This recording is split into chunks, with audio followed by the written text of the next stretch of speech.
student becomes a teacher. We're gonna live forever. This woman is a miracle. I have always looked up to you because you never change for anyone. And you shouldn't start now. You're beautiful.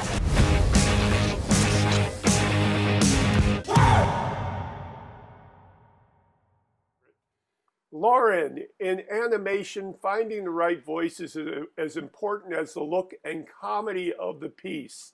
When did you realize you had Diane's voice, and what flavors did you add as the series went on? Well, I'm originally from Canada, but I lived in Chicago for a few years. I was performing at the Second City on the main stage there. And so I got immersed very quickly because I learned that I had a apparent Canadian accent, which was news to me.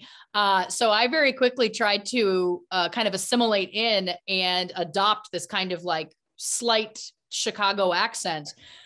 So when approaching Diane, I just kind of said to them, I was like, how far do you want me to go? Like, are we going like full Chicago Bears, like SNL kind of territory? Or, and so it was really fun to collaborate with, the creators of the show and the showrunner and find, what is the balance? Where does she kind of live? Because it is animation. So you can kind of push it a little bit, but also, without it sounding, like some sort of offensive, out of this world kind of voice, which was really fun. And it was really fun to kind of get to find the different, where are the places where it would become heavier, perhaps if she's been drinking and perhaps if she's heated, and trying to find where to push it, where to pull back.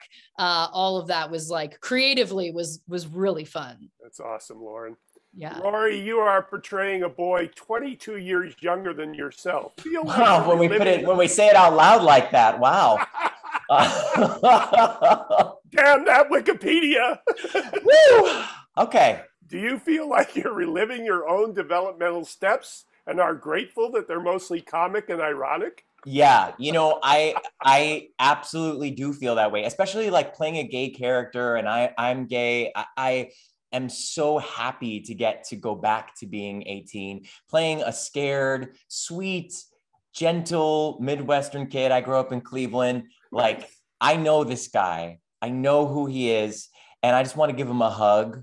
And I'm so happy to get to go through it and not be scared. Like, everything's going to be okay, Daniel. But he's an awesome character because he loves his family and he loves his aunt, even though she's wild and crazy. He adores her and he looks up to her so much because she's not afraid of anyone or what anyone thinks.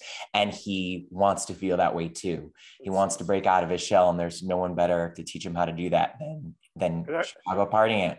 And I must say, your background's very tasteful. Thank you. Isn't it? So, Katie, you are from the south side of Chicago originally, while Ike was from the north side. What concepts of Chicago did you clash on, and what did you want to make sure was woven through the series to represent the south side?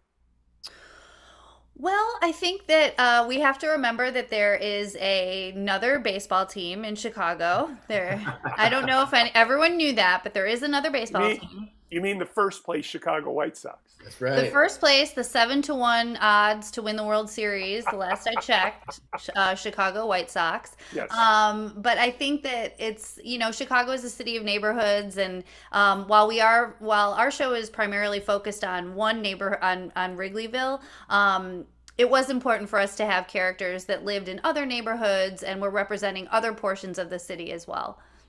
Well, great. Lauren, if you and Diane were to have dinner, what advice would you give her as Lauren, and what advice would she give you as Diane? If I was having dinner with Diane, I would probably give her the advice just to maybe slow down and remember to use condoms. And if she is giving me advice, it would probably be to loosen up, Ash. Loosen up. Come on. Don't be so serious all the time. You're a bit of a bummer sometimes. Just trying to have a good time here. Come on. Act like a cartoon. Okay. Yeah, exactly. Rory, you're on a show created and performed by professional improvisers. What improv experience have you had, and how do you contribute your Broadway baby chops to the ragtag group of ne'er-do-wells? Well, I was in a improv troupe and sketch comedy troupe in grade school. And it was performed in my basement in Cleveland. And we called ourselves Friday Night Live. Ah. We were very innovative. Clever. Clever. Katie, what has been your favorite Chicagoism in the series? So inside that only a native truly gets it, but funny enough to get a laugh. When you purple line someone. I don't know if I'm allowed to say what that means, but I will say this. The purple line goes from Belmont to Evanston, and Right. it skips a lot of other stops on the way. Yep. So often men will purple line, go from Belmont to Evanston real quick. Wow. This is Patrick McDonald for HollywoodChicago.com. Copyright 2021.